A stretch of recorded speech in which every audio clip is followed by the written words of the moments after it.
Hi, this is Emma, and Michaela, and you're listening to Sleeping in Park, where we talk about our trips and tips to visiting beautiful places. Follow along as we learn and share stories about our public lands and stops along the way. Yeah. Today, we are talking about Boise National Forest. We are. So this national forest is just over 2.2 million acres with over 9,600 miles of rivers and streams. This forest is also divided into 5 ranger districts. We have the Mountain Home Ranger District, which is 650,000 acres. This district has some of the most dramatic terrain transitions from desert sagebrush to high alpine peaks. And then there's the Cascade Ranger District, which is roughly 400,000 acres. This one is known for its world-class Class V kayaking. This is also a great area to see alpine animals, including bighorn sheep and mountain goats. And then there's the Idaho City Ranger District, which is roughly 400,000 acres.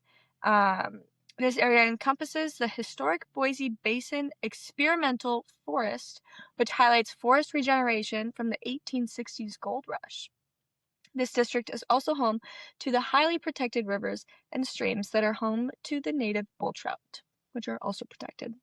And then there's the Lowman Ranger District, which is roughly 400,000 acres. This district has the Wildlife Canyon Scenic Byway and hot springs that can be found just off the road and out in the backcountry.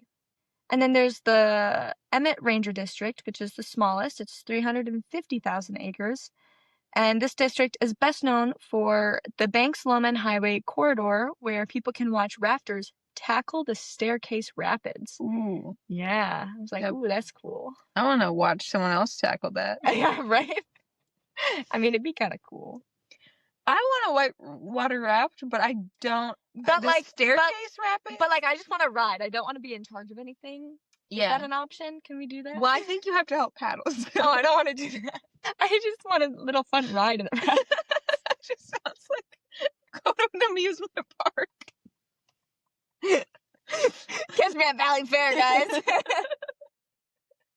Oh, this district also has some of the most camping opportunities.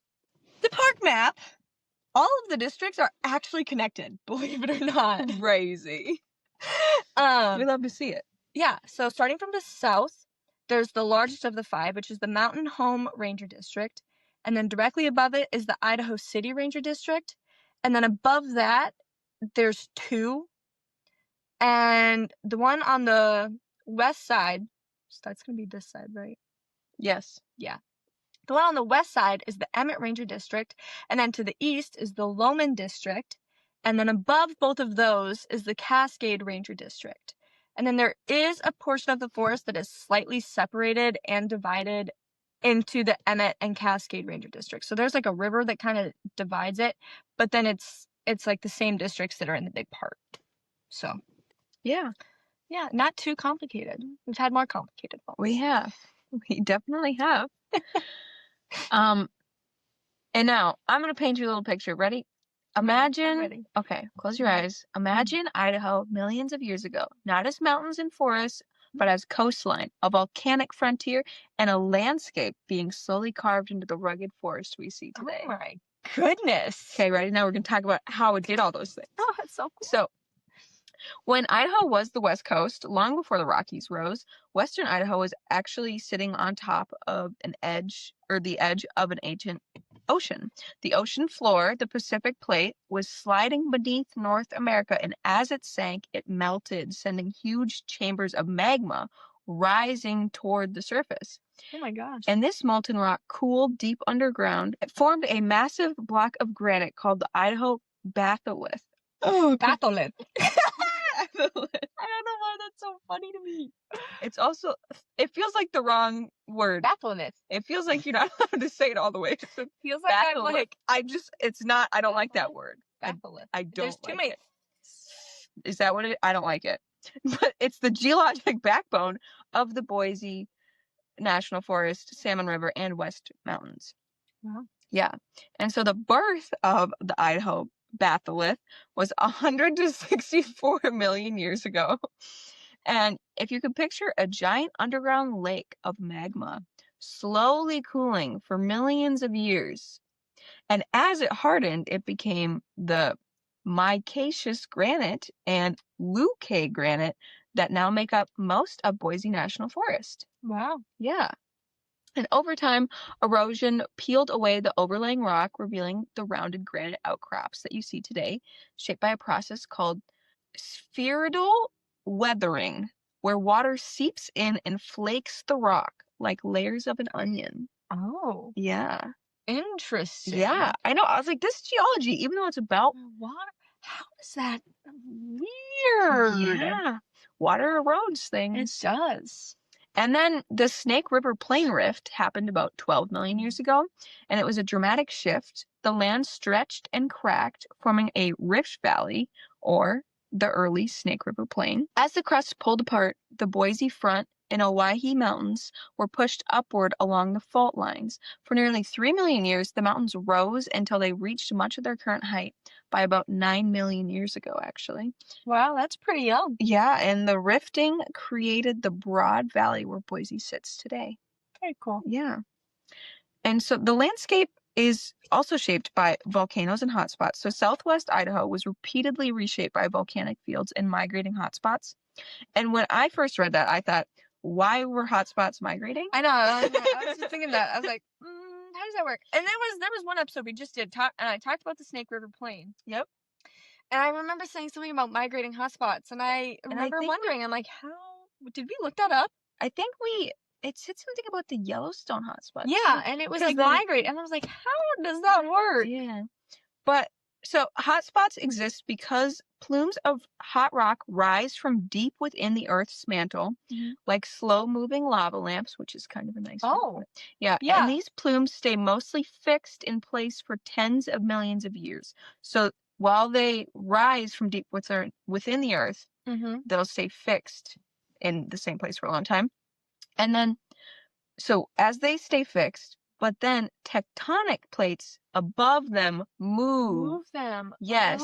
So while they stay fixed, mostly in the same place, the plates are moving. So if the North American plate... So they're like in the same spot on the plate, but the plate's moving. Yes. So if the North American plate drifts southwest over a stationary hotspot, the hotspot will appear to move northeast across the map, even though it's really the plate doing the moving. Yeah.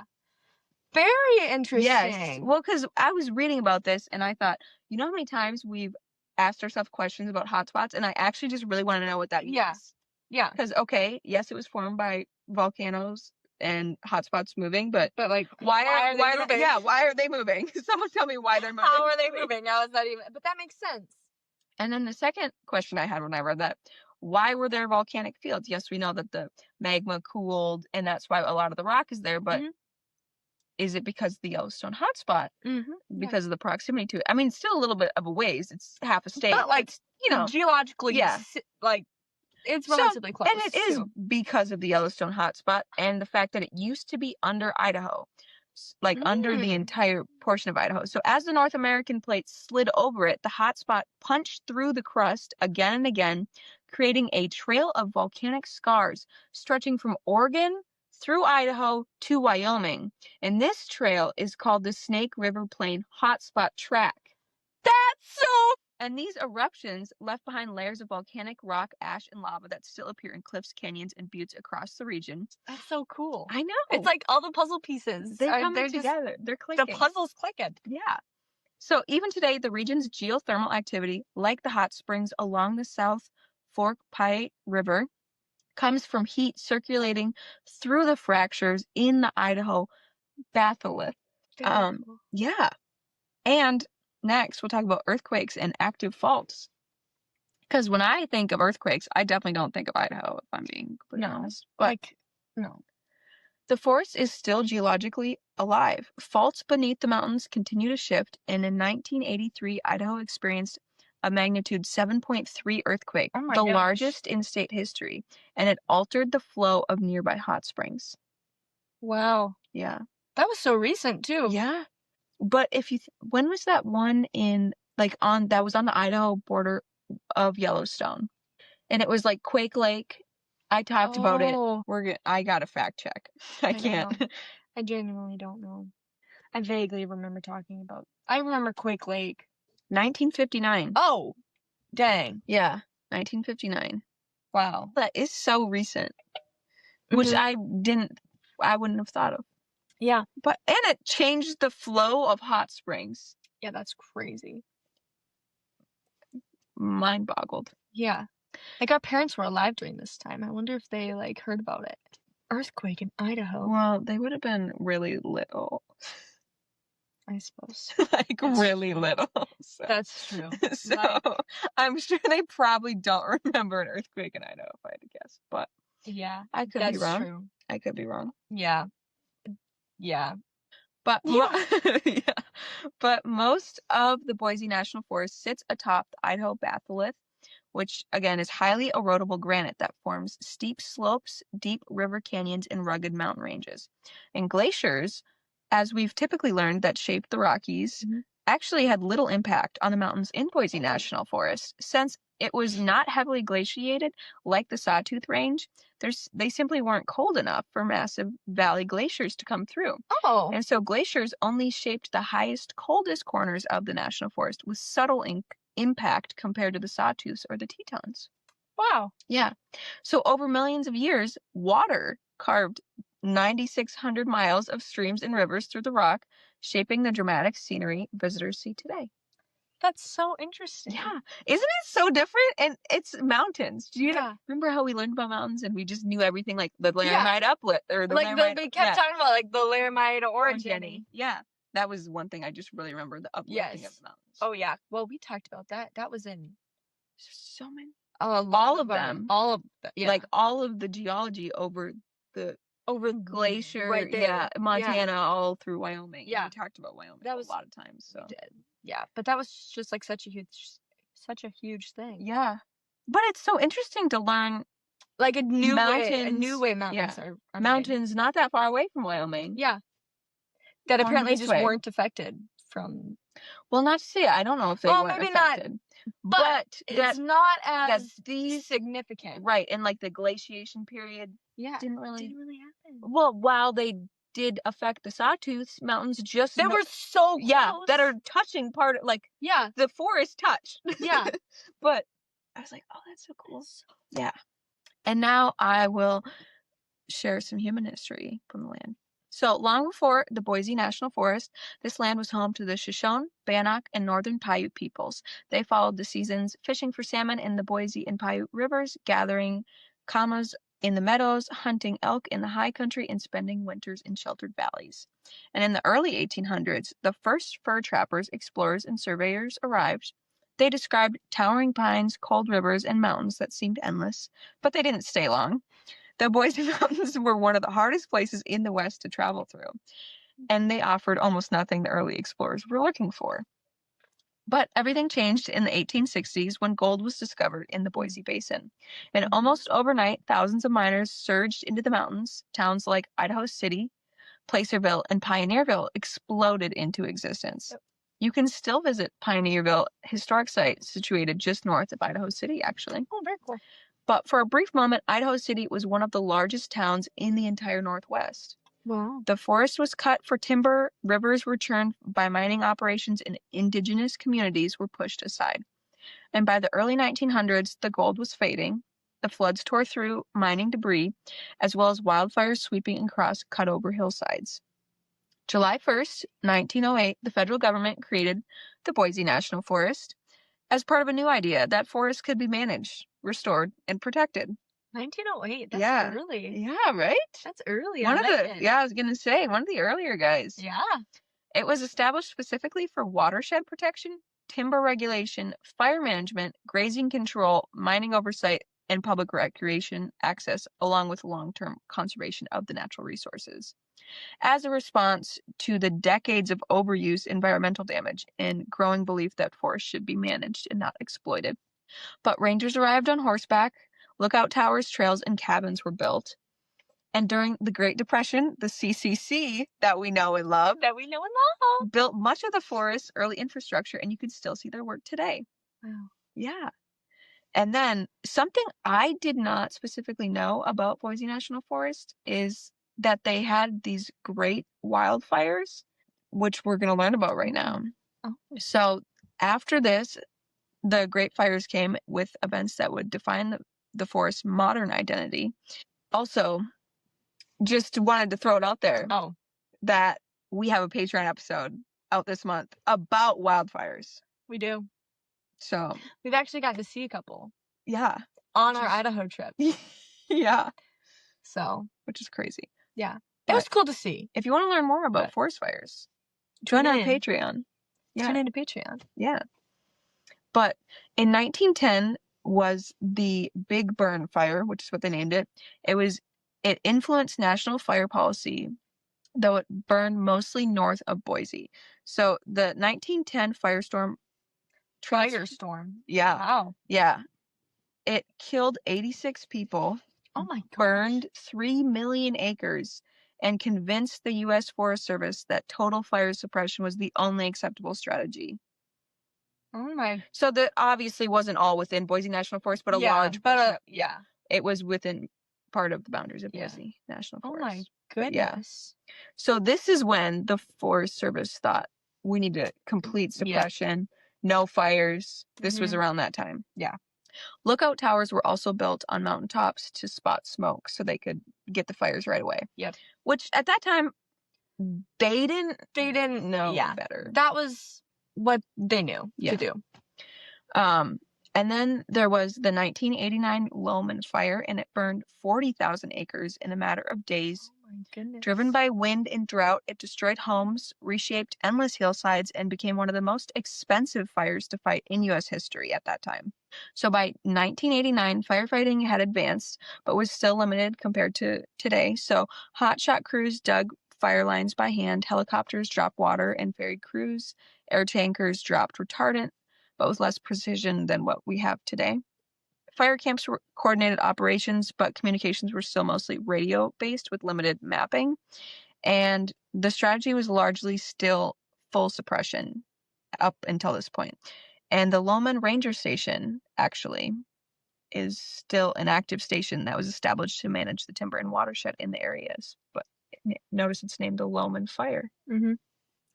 And then just a few years, so the 1994 Rabbit Creek Fire burned about 200,000 acres and reshaped large portions of the forest and created a mosaic of burn still visible today. I actually read that they're still studying the burn, like scientists are still studying like the burn pattern or something. Really? Yeah, just that it was interesting the way that it happened. But interesting. This fire pushed the Forest Service, helped push the Forest Service to rethink suppression-only strategies.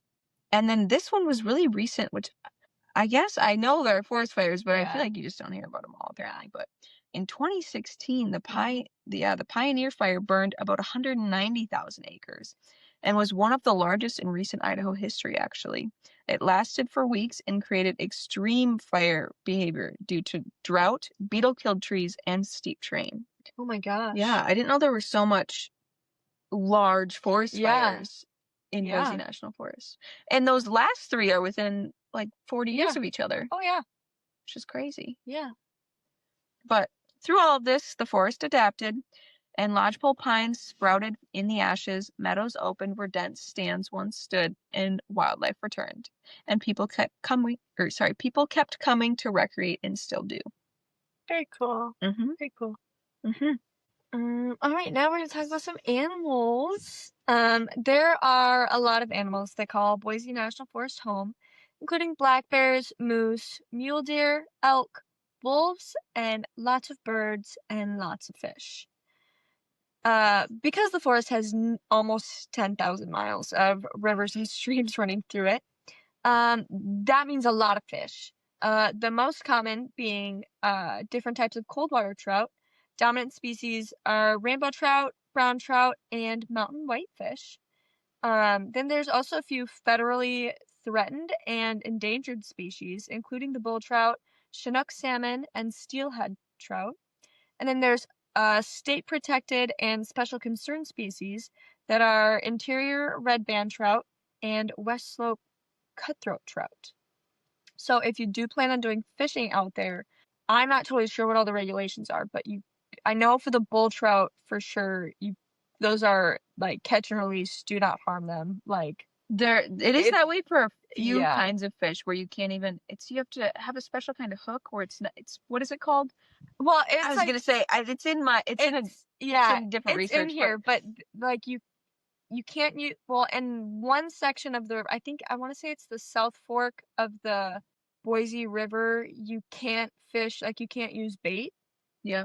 And it has to be like a barbless That's hook. what it is. That's what it is. Yeah. Yeah, that's what I was thinking of. Yeah. Thank you. But some other key animals to spot are bighorn sheep, mountain goats, pikas, and yellow-bellied marmots. Love all of them. I know, right? Our high elevation animals. Oh yes, we love them.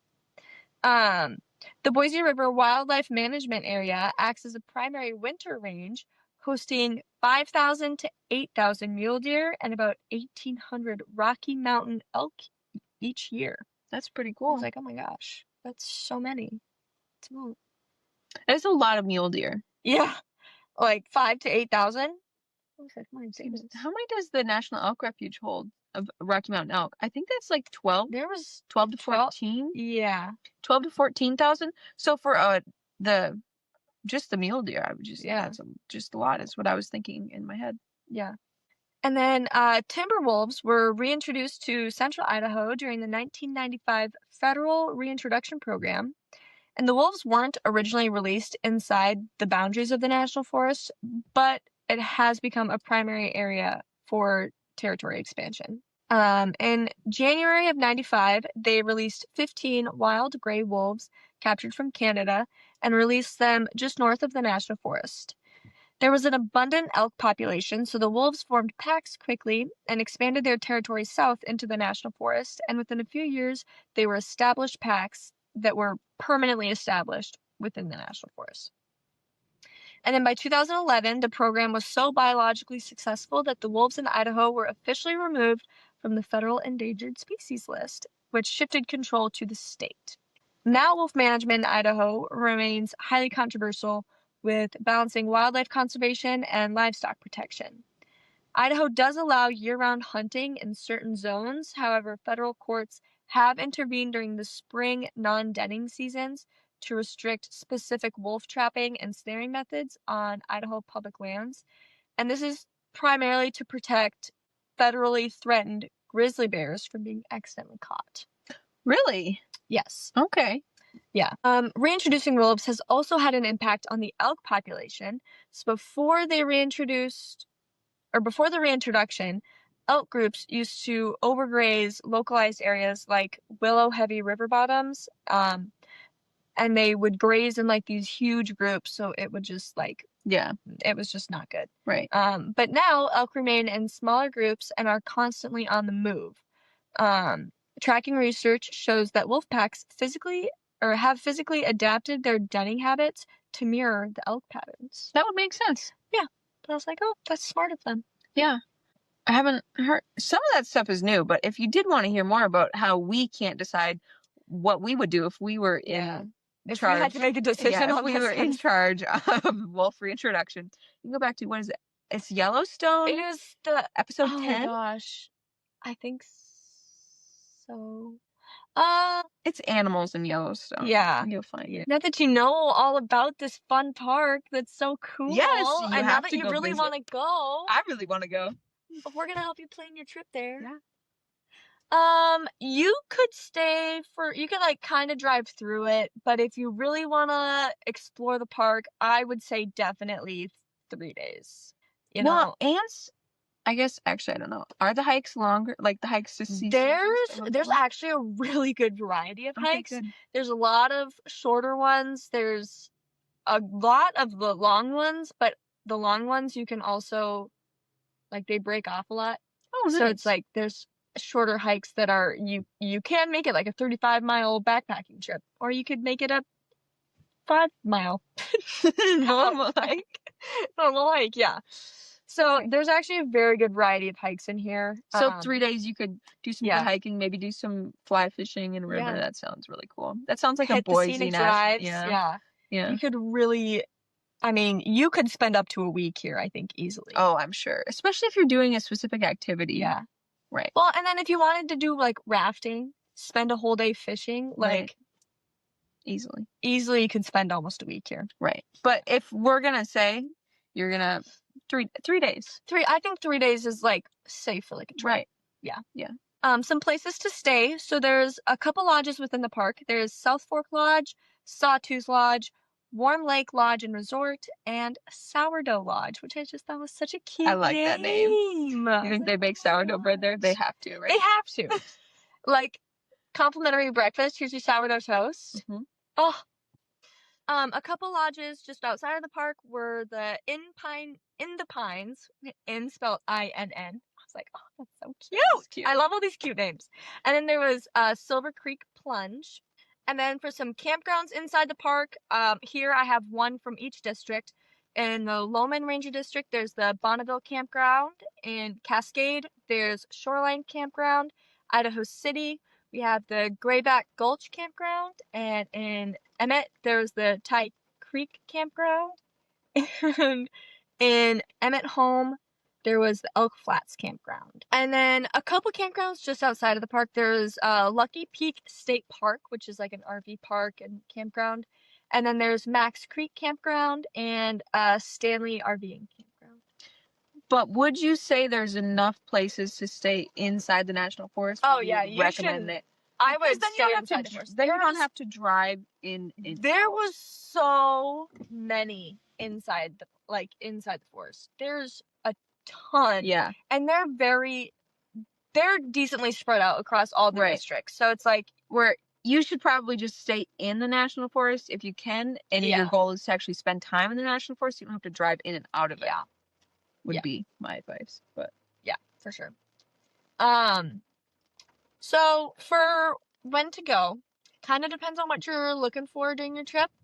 In the springtime, the lower elevation foothills melt out really quickly, showing off the bright green grasses and early blooming wildflowers like arrowleaf, balsam root. Yeah.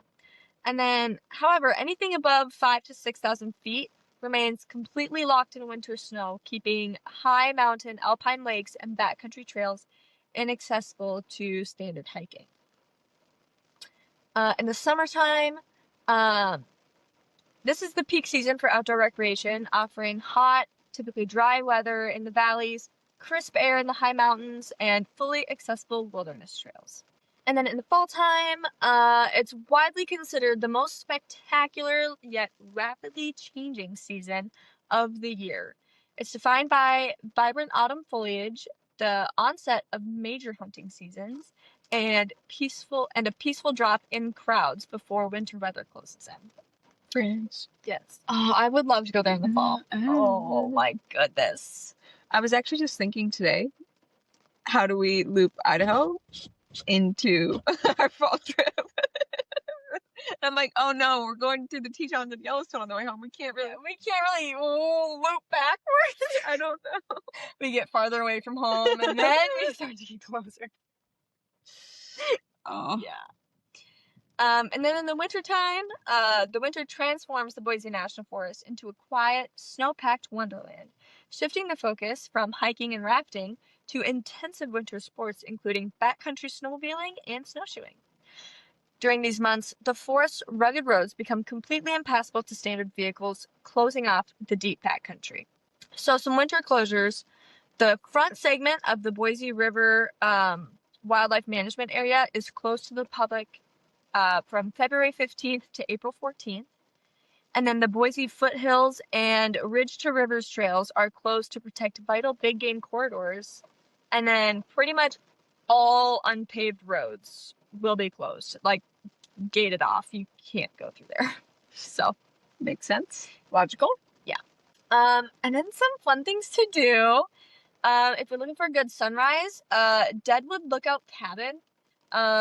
This place you can actually rent and like stay at. Otherwise, I think there's like an area where you can just go see the sunrise there, because it's like literally on top of like a small mountain. Oh my goodness. And you get like a 360 view of just gorgeousness. Yeah. And then there was Moores Creek Summit if you're looking for a good hike in the morning. For sunsets, there's Bogus Basin Mountain Recreation Area and Lucky Peak State Park. And then the top of Stack Rock Trail. Yeah. Biking, there's actually a lot of mountain biking opportunities here. The trails will be marked. But if you're looking for just like easy trail biking, like on the road, you can do that too. Because I would be scared to actually mountain bike. I think as long as I'm not coming down a mountain, like coming straight, I think mountain biking would be fun because usually there's like mountain biking trails. Yeah. I think I would still be nervous about mountain biking. I don't know why. I just think I would like hit a rock. A puma's gonna get you from above, or no? I think I would hit a rock and like my whole thing would turn and I'd just fly off. Yeah. Fishing, there's a lot of great fishing spots here. Middle and North Fork of the Boise River, and then South Fork, which is kind of what we were talking about earlier, where there's no bait is allowed, and single barbless hook per fly or lure is all you can use. And I do know that there's some other restrictions where it's like you can't use frogs or live fish in any of the lakes or streams, rivers, anything, which I thought was interesting. I was like, oh, hey, that is different. But yeah, if you plan on going fishing, I would just look into all the rules and regulations and make sure you get your license. And then for hiking, there's over 1,200 miles of maintained trails through the forest. So there's like even more that are unmaintained. So there's lots of You hiking. could do some bushwhacking if you wanted to go on trails that aren't the 1,200 miles. If you get bored of the 1,200 miles. Yeah, if you do all those, they've got more, apparently. Horseback riding is allowed, but there are some rules and restrictions on it. So again, do your own research if you plan on going. But I know that they have designated trails, and you have to have like a certain kind of hay. It's like weedless hay or weedless something. Yeah. And then for scenic drives, there's the Ponderosa Pine Scenic Byway, and the Payette River Scenic Byway, and the Wildlife Canyon Scenic Byway. So it's a great spot to see wildlife. Yeah. And then for wildlife viewing, the Boise River Wildlife Management Area is a great spot to see mule deer and elk. And then the Wildlife Canyon Scenic Byway is a great place to see elk, mule deer, wild turkeys, and mountain goats. So it's pretty cool. That would be pretty cool. Yeah. And then if you do go in the winter, there is groomed and ungroomed trails. If you plan on snowshoeing or downhill skiing, you can also do cross-country skiing. And then there's also like backcountry snowmobiling that you can do out there. And then for stargazing, this was actually really interesting that I learned. The Central Idaho Dark Sky Reserve is located within the National Forest, and it was the first gold-tier international dark sky reserve in the U.S. That is also in Sawtooth National Forest. Oh my gosh, so they share. That's so cute. But I was like, oh, that's so cool. That is very cool. Yeah. Some hiking recommendations. Be sure to do your own research before going on hikes. Look on blogs, national park websites, All Trails, or another hiking app. But also be sure to have your hikes printed out in case technology fails. And also ask a ranger about trail conditions or recommendations. A couple short hikes. We have the Blue Lake Trail, which is about a mile. This hike is entirely downhill on the way out, which means it's entirely uphill on the way back. However, this trail does take you to the shore of a stunning alpine lake nestled in a granite glacial bowl. And then there's the Charcoal Gulch Trail, which is 2 miles long, which is an easy and gently grading walk that follows a small creek through a cool shaded canyon filled with massive ponderosa pines and giant granite boulders. And then there's the Kirkham Ridge to Loman Overlook, which is 1.5 miles. And while the entire Kirkham Ridge Trail stretches over 35 miles, hiking just the first 3/4 of a mile up from the Kirkham Campground stargazing area, Kirkham Campground staging area, gives you a rapid elevation gain with dramatic bird's eye view of the roaring South Fork of the Payette River Canyon. then a couple medium hikes. We have the Cervidae Peak Trail, which is 4.4 miles. You get stunning 360-degree views of the rolling Danskin Mountains on the Arrow Rock Reservoir down below. There is no shade, making it a prime option for spring or fall hiking rather than a hot summer afternoon. And then there's Station Creek Trail, which is 4.5 miles, with sweeping panoramic views of the middle fork of the Piatt River Valley from the upper ridgeline. And then there's Around the Mountain Trail, which is 7 miles. I like that name. I know, isn't it cute? This has shaded conifer forests, open alpine meadows bursting with summer wildflowers, and massive granite boulder fields. It stays significantly cooler than the valley floor during the peak summer. So, good to know. Yeah. And plan accordingly. Yeah, pretty much. And some of our longer hikes, we have Bear Creek to Trinity Lakes Trail, which is 11.5 miles. This is a rugged and remote backcountry trek that follows Bear Creek upward into the high elevation of Trinity Mountains. This trail culminates at the spectacular Trinity Lakes Basin, a chain of high alpine glacial lakes sitting at over 8,000 feet. It is highly popular for weekend backpacking and montane wildlife viewing. And then there's the Crooked River Trail, which is 12.4 miles. If you prefer distance without steep, grueling ridge climbs, this trail follows the rushing waters of the Crooked River deep into a scenic canyon. Ooh, I love good canyons. Yeah. The trail also provides excellent access to remote fly fishing pockets, historic mining relics, and pristine wilderness campsites right on the riverbanks. That one's got me. I know, right? I was like, ooh. And then, some honorable mentions. Sawtooth National Forest. Cascade Lake. Thousand Springs State Park. Yeah. I believe it's not even far it's within driving distance of Craters of the Moon National Monument National Monument and Preserve. The Wilderness Protection Area that's within the forest. Yep. Check that out. I think that's about it. That's all the close things. Yeah. Oh, yeah. I hope you learned and it made you want to go visit Idaho. If you didn't already want to go visit Idaho from our last 4 episodes about Idaho. Yeah. Because we want to go back. We got a hankering to go back to Idaho again. Yeah. So, thanks for listening. And please like, share, and subscribe to Sleeping in Park.